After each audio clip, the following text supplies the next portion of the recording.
Hey everyone, everything is crazy in the Lorcana world.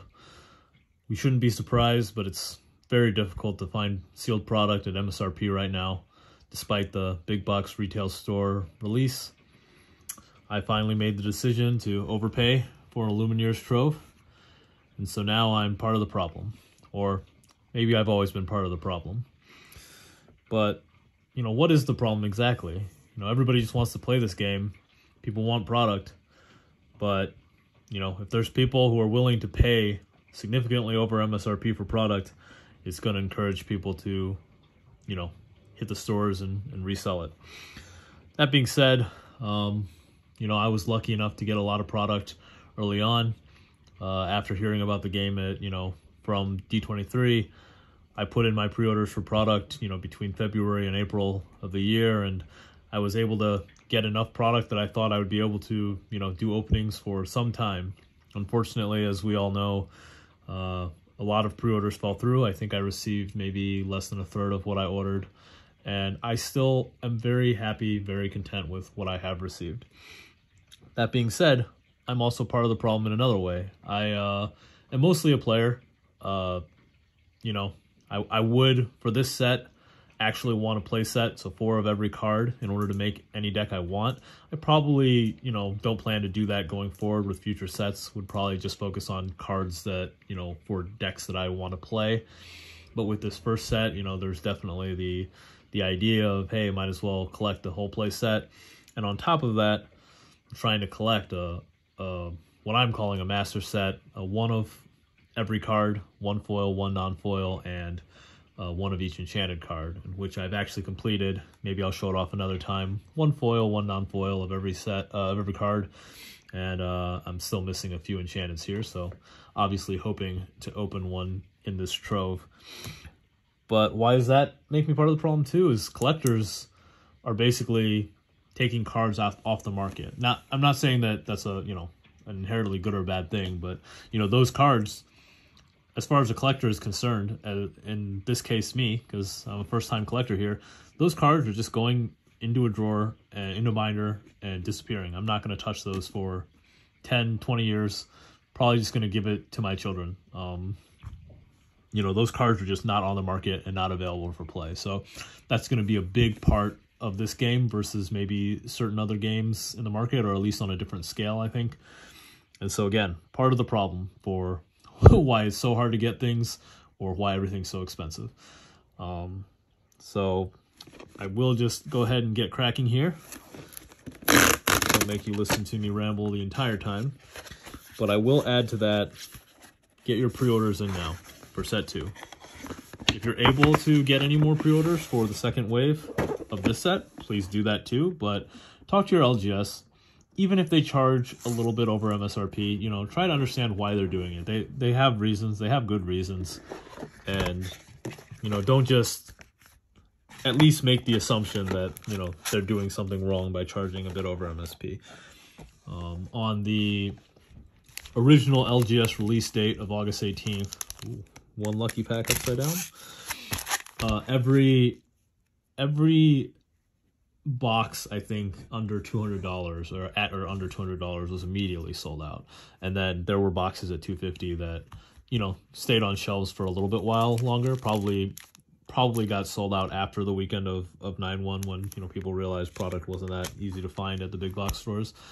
So, the number is somewhere in between there, right? Because clearly everybody was willing to pay $200. So, well, at least enough people, right? All right, enough of the more depressing talk. Let's open some cards. He's got a sword. Control your temper. Friends on the other side. Mickey Mouse. Magic Golden Flower. Hercules. Flynn Rider. Eye of the Fates. Mickey Mouse. First rare. Magic Mirror. A nice super rare. The Queen. And I can't even see the symbol. Super rare. Hans. Solid pull that's seeing a lot more play now. Its value has not gone up significantly, but seems like a solid card. I will say that despite all the market news that people aren't enjoying, people do seem to be enjoying the game. I haven't heard too many negative things, despite a very small set, you know, despite, you know, the interaction issues. I think most people are actively enjoying this game. Got a Lady Tremaine rare, another super rare, Mother Gothel, and a foil common, Aurora Briar Rose.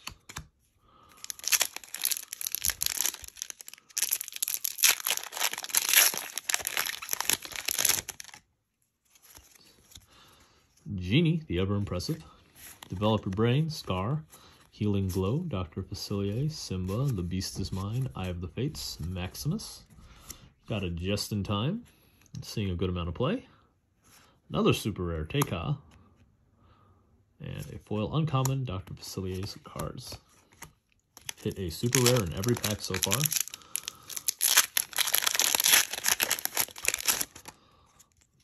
And Horus, Jasmine, Elsa, Control Your Temper, Maleficent, Fire the Cannons, Smash, Shield of Virtue, Befuddle.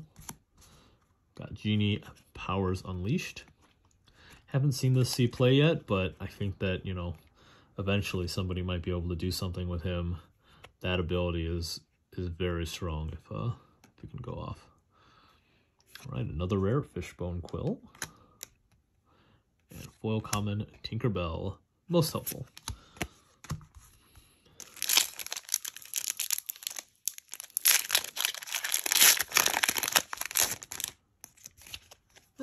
Another Tinkerbell, most helpful. Magic Golden Flower, Goofy, Hey Hey, Freeze, Beastmere, Mother Knows Best, Coconut Basket, Prince Philip, Maleficent biding her time, doing very well. I think people are finding out, you know, obviously she doesn't have as much protection as Lilo, but she still has a lot of, she's still very good. Another super rare, Mickey Mouse, Wayward Sorcerer, and is that another foil super rare? The Queen, very nice.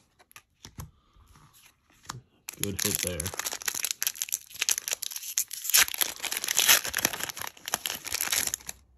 Right.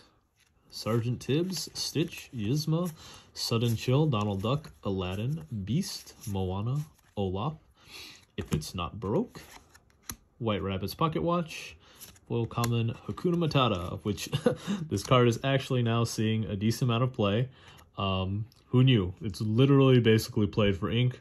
But because of the synergy with Ariel, just being able to, you know, help your odds of hitting a card from Ariel's ability, and then, I mean, I think this is maybe a little bit underrated, or maybe it's me being mentally lazy, but if you have the Hakuna Matata in hand, it makes your ink choice very easy, and it's one less difficult choice you have to make, so. Again, probably a very mentally lazy statement, but still true, I think. Goofy, Hakuna Matata, Magic Broom, Stampede, Flounder, Cerberus, Jumba Jakiba, One Jump Ahead, Be Our Guest. Got a Captain Hook. Another super rare, another Wayward Sorcerer. And a foil rare, Scar.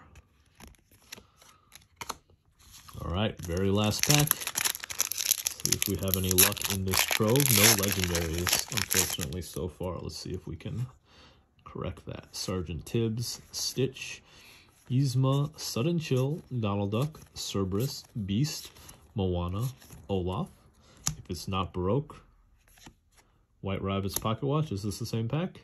And a foil common, Hey Hey.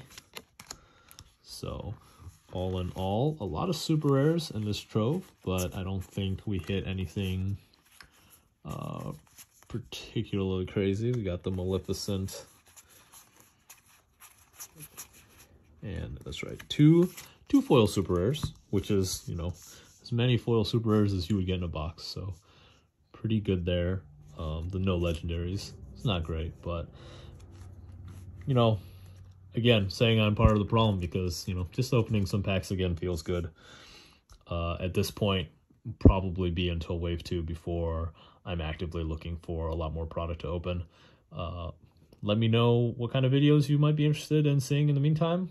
Probably start throwing up some budget deck videos, maybe some more competitive deck videos. There's kind of enough of those out there, and I'm generally just taking existing deck ideas and trying them out, and I'm not really necessarily adding a whole lot of original. If I do find something that I think is worth making a video about, I'd be happy to do it, but A lot of that stuff exists already. There's a lot of good content creators making good deck tech videos already. So we'll probably focus more on the local scene and some budget decks. So as always, thank you for watching.